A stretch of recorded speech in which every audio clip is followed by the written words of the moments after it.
Oh yeah, we back again, my friend, back at it. One more time. It's Rod D and my homeboy Orange Ninja on the 1 and 2s. DJ Orange Ninja getting it in. Yeah, so yeah, we back, my friends. This one today. Yeah, I've been driving through the mountains for the last couple of days. While I've been doing that, man, the news cycle has been crazy. It's been a lot of stuff in the news, man. A lot of stuff we could talk about. So today we're going to talk about driving through the mountains, also the lottery. And I got a theory on that, about that being a Ponzi scheme. Anytime we get up to the billions, man, yeah, we'll talk about that later.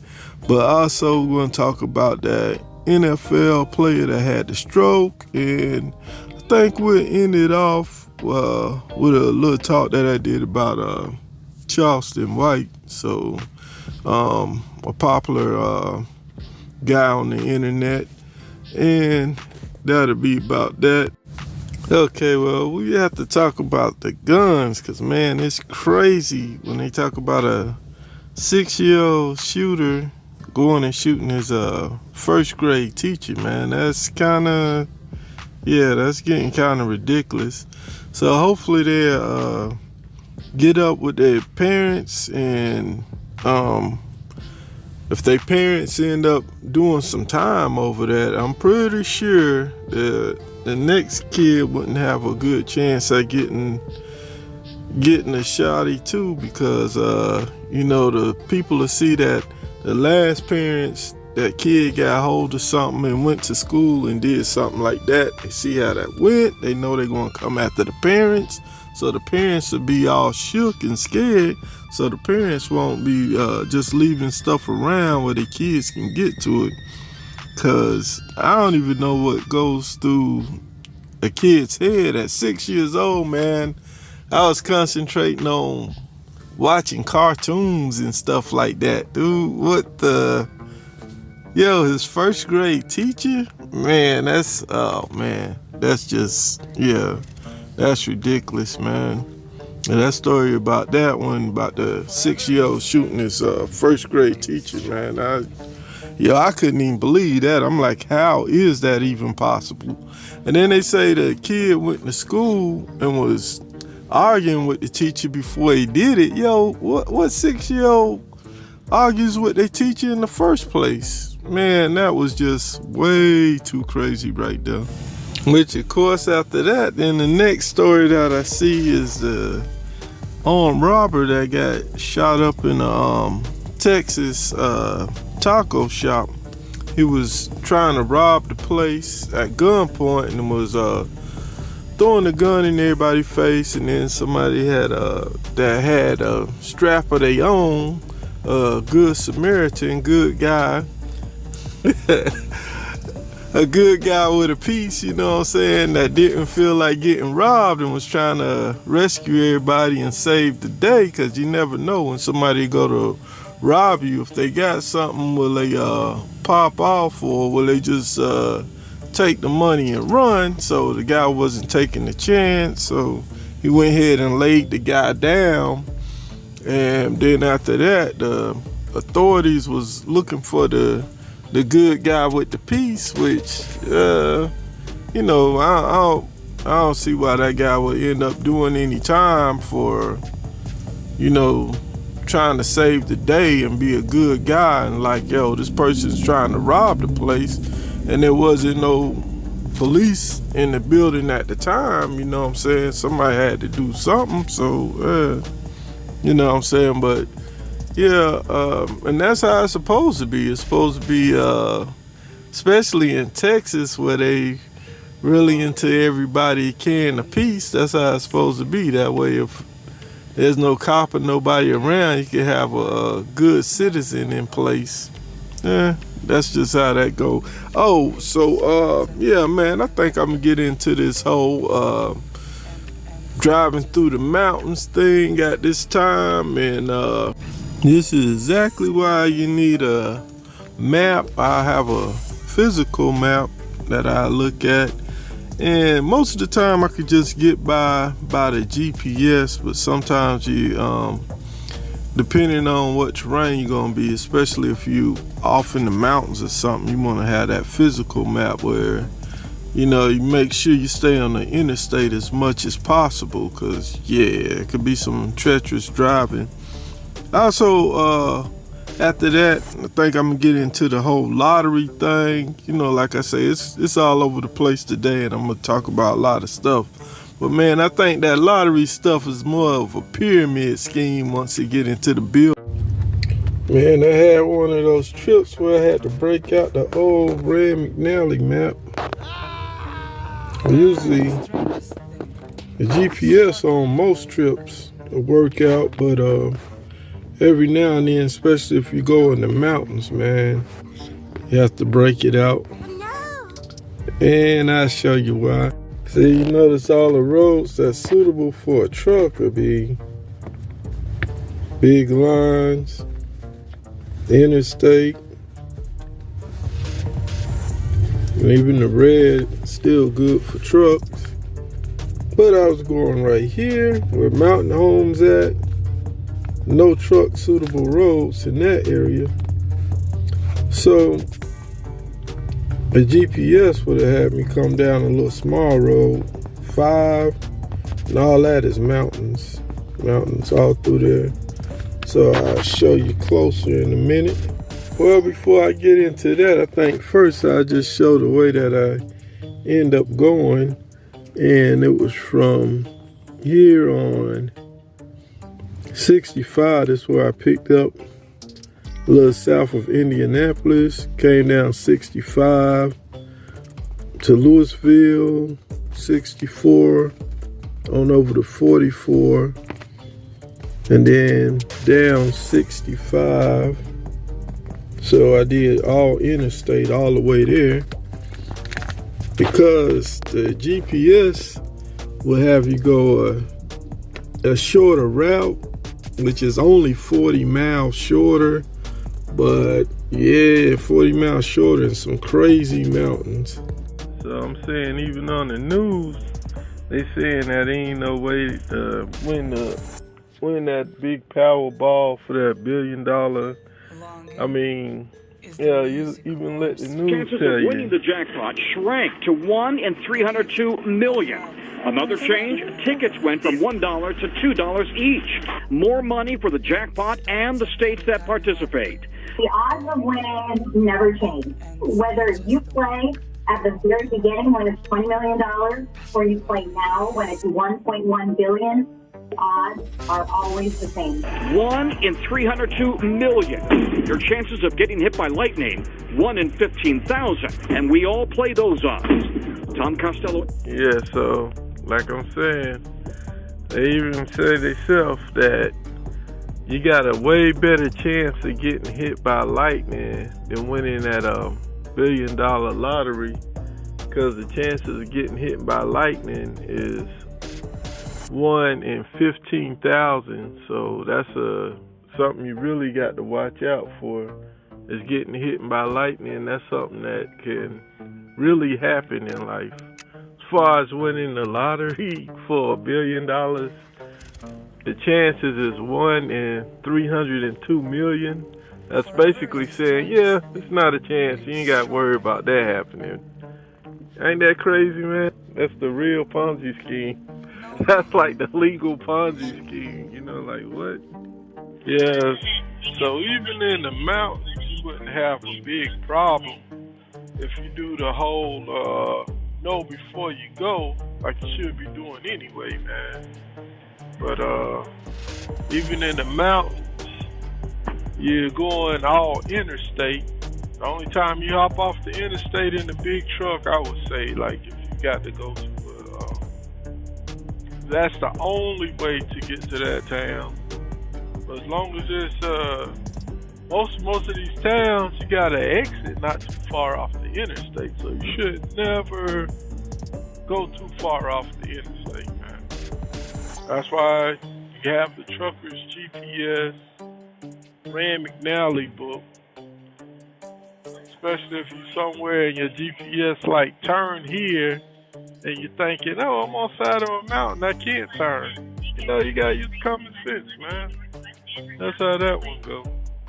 But yeah, that's what I think about mountain driving. Just like being on up in the airplane, man. If you're high up on the mountain, you can look down a cliff and see straight down, man. That's the same as being on a plane, man. As long as you ain't got no kind of fear of fear of heights, you ain't real scary like that, you good. But nowadays, man, I ask that question ahead of time. If I got a student with me, I'm like, you ain't scared of heights, are you? Cause, man, somebody driving that's scared of heights, they might start flipping out and tripping out as soon as they look down, see they on the side of a mountain. And being in a truck is the wrong place to be doing all that extra. Yeah, other than that, man, I like that Biltmore estate because, I mean, that's just a beautiful mansion, man. That joker is big as hell. And they got signs on the interstate. They got billboards and stuff up. When you're going across I-40 in North Carolina, you'll see the billboards and stuff up for it. But yeah, I think the Biltmore Estates is pretty nice property, and they get a lot of traffic in there, a lot of visitors and stuff going in there checking them out. So, and that's how it should be, man. That's that generational wealth and leaving something for the others. You know what I'm saying? You have like whoever, like the people that when that estate was originally built, they was like, yo, we're gonna hand this down, and our people's gonna hand it down to their kids, and on and on. So, I mean, it's one of those type of things, and that's what it's all about. Being that life is short is what I say. That's what I be thinking about whenever I see one of those big old beautiful buildings, and I know that came down. The people that own it now, it started off from their ancestors. I'm like, yeah, that's what I be thinking about. Because it's the same thing when I'm out in the country and I see some old ranch or something, or old farmhouse that ran down. It's like the same thing, but the polar opposite of it, because like whoever that was tried to hand it down, and maybe they didn't have nobody left in their bloodline to hand it down to, or whoever they tried to hand it down to was like, oh, no, I'm good. I'm going to live in the city. I don't want this country life. So they just sell the property or whatever, and then after a while, years go by, next thing you know, the whole place starts just falling apart. Nobody living in it and stuff. But, yeah, some of these ghost towns be looking like that. It probably used to be a real hot town back in the day, and then like the main business there, they had some kind of manufacturing business or something there, and that went out. Or one of these towns that I seen a lot of them in Oklahoma, that they have a lot of oil back in the day coming through there, and I guess once the oil got dug up or whatever the reason, but you drive through there now, it's a ghost town. It's like you got a few buildings that's falling down, that's left there. That's all. The only way you know it used to be a little town there. Like, yo, those ghost towns are weird, man. So it's always good when there's somebody that can pick up the mantle, man. 'Cause at the end of the day, I think that's what it's all about, leaving for the next. That's what I be trying to do whenever I be kicking knowledge for the next trucker and stuff like that, man. That's why I still be doing the training program every now, training students and stuff like that. I'm like, if it was me just starting off, man, I would want somebody cool like me, show me the ropes, let me learn the stuff right. So yeah, that's what I'm saying, man. It's all about handing down knowledge to the next man. And yeah, that's just some of the things I think about when I see the Biltmore estate. I know I went a few ways with that one right there, but yeah, but definitely every time I see the Biltmore estate, I think about that one. I'm like, that is so cool, man. Yeah, so that football player, man, that football player that ended up having that stroke on the field, they say that dude's doing better. I'm glad for that, to hear about that, because that was really tough right there, man. For a dude to just go out there doing a sport that he loves to do. He's getting paid good, doing good for his family, man, just trying to work and end up have something like that happen, man. That's just sad. But yeah, I'm glad that dude's doing better, man. But for the full story, of course, you know, I'm not no sports analyst. I'm a truck driver, so I only can tell you so much about the whole story, and you know, you can pull that up on it, just a regular any of these news sites. But yeah, man, it's way better. It's good that man's doing better and stuff like that. So hopefully he'll have it popping after a while. Yeah, at least, I mean, if he can't go back to playing sports again, as long as he have a decent life, you know what I'm saying? You know what I'm saying? He can go ahead and retire on this money and stuff like that. And I'm sure he'll be compensated even if he can't play anymore due to his contract, whereas if you have an injury and stuff like that. So yeah, I'm pretty sure as long as he's surviving, he's definitely gonna have a decent life. So that'll be pretty good for him. The main thing with his family and stuff is just, as long as he's good, as long as he survives, that's the main thing that anybody involved with him will be worried about. They're like, damn, all the rest of the stuff, we'll worry about that later, as long as he's alive and doing well. And I get that part, man. Yeah, so I thought another thing I want to say about that football player, that NFL player that had got that stroke on the football field, it's aspirin. If he was taking like a low dose aspirin, I don't know, maybe he was, and it still went on or what, but I don't know, man. But plus, that's kind of a young age to have to worry about something like that. You know, dude's still in his 20s. He shouldn't have to be worried about no blood clot or nothing like that. That shouldn't be nowhere near on anybody's mind, anything with the heart or blood clots or any of that. But at the same time, man, you know, we have all types of different stuff has been going on where,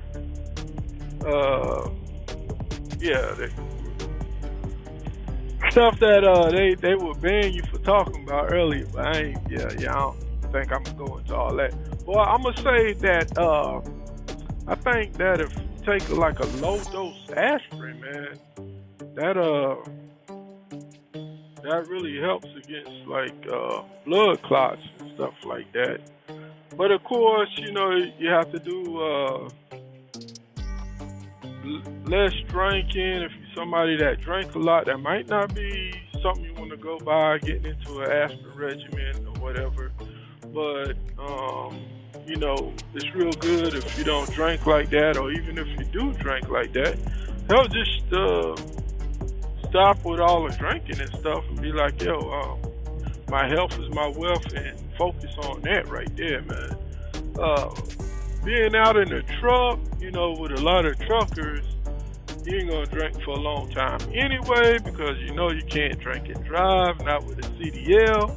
Not if you got sense. I'm not saying there's like a rare few idiots that have done stuff like that or tried something like that. Yeah, I'm pretty sure, but for the average truck driver, yeah, that's going to be a no-no. Yeah, I was going to do a video probably in a few days or whatever about some of the guys out here getting caught up drinking and driving, but like I say, that's like a rarity, man. That's not a main thing. You know what I'm saying? It's such a rarity that it actually make the news, because they like, yo, what the hell? This happened? You know what I'm saying? It's just that damn rare. And like, I seen the one, it was a guy in Pennsylvania that was even going the wrong direction on the interstate. But I'm not going to get into all that right now. I digress. I'm getting away from the story. But back to what I was talking about, like I said, yeah, with these days, I would say like even a low-dose aspirin regimen. And we're used to like the older people messing around with that anyway. And that's usually we take like the low dose aspirins and stuff like that. You'll see them in the stores and stuff already, but yeah, it's usually you know, older people is on that anyway, on that type of time.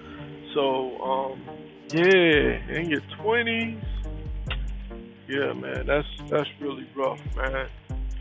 So yeah, I'm glad that he's doing better, and yeah, that's the main thing with that dude, man. Just his health, and you know, hopefully he'll be able to get back to 100%. But even if he can't get back to 100%, just being on this side of the grave, you know what I'm saying? He's still with us, he's still alive, he's still, you know, breathing. That's, that's definitely a good thing. Yeah, I'm driving through these mountains right now. Yeah, I might talk about that Biltmore state. I just seen that exit. All right, now on the whole Charleston White versus T.I. debate, I have to go with T.I. on this one because if you listen to his song, he says he got a diss song on Charleston White, and on that song he says that Charleston White might have a drug problem. You know what I'm saying? He says it differently. You have to listen to the song and what he's saying. But yeah, I don't know, because it's a snippet of Charleston White talking about he was ready to end his life over 30,000, and 30,000 is a lot of money right now, and all this. It's like, I don't know, man. See, he's real famous, so a lot of people think that, okay, he's doing good because he's real famous, but sometimes fame and money is two different things, man, you know. So a lot of people say, hey, I'd rather have the money. You could keep the fame, you know what I'm saying, because sometimes people don't know how to capitalize off the fame and turn that into monetary gain. And well, yeah, a normal person don't say stuff like they crash out over 30,000, man. What you know, like, dude, man, if you're a regular working dude with bills and stuff, man, what's 30,000? How's that a lot of money that you're in your life? Like, if he was saying 30 billion or something like that, we'd be like, okay, 30 billion, hell, that's a lot of money.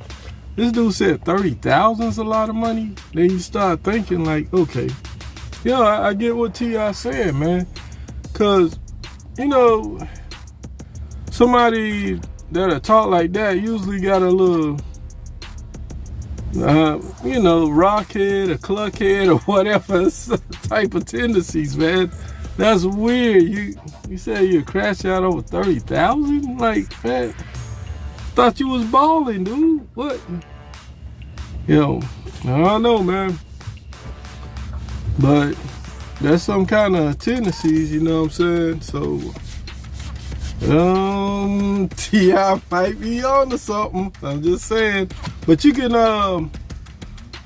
look at the interview on Say Cheese channel where he's talking about that. He said he thought that it was a setup, but it was $30,000, so that's a lot of money. So if he ends his life over $30,000, like, dude, that's a lot of money to him, I guess. Man, hey, that says a lot. I'm just saying. Yeah, so that's about it. We'll go ahead and wrap it up right about this time. It's been one. And on that note, I say y'all be blessed and peaceful, you know what I'm saying? And we'll catch you next time on the next go round. We'll see what's in the news cycle and different thoughts on the drive, whatnot. Until then, peace.